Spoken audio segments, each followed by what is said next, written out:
7th July. இன்னைக்கு இசப்பா உங்களை பார்த்து சொல்றது என்னன்னா, அதிசயம். கர்த்தாவே, என் முழு இருதயத்தோடு உம்மை துதிப்பேன், உம்முடைய அதிசயங்கள் எல்லாம் விவரிப்பேன்னு சங்கீதம் 9:1 சொல்லப்பட்டிருக்கு.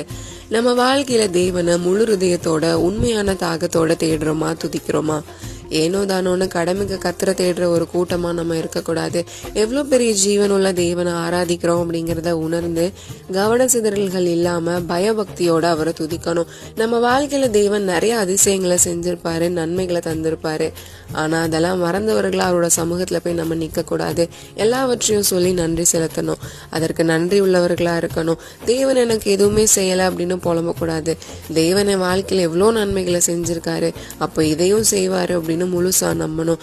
தேவன் இனியும் உங்க வாழ்க்கையில அற்புத அதிசயங்களை செய்ய வல்லமை உள்ளவரா இருக்காரு. சோ முழு இதயத்தோட அவரை துதிங்க.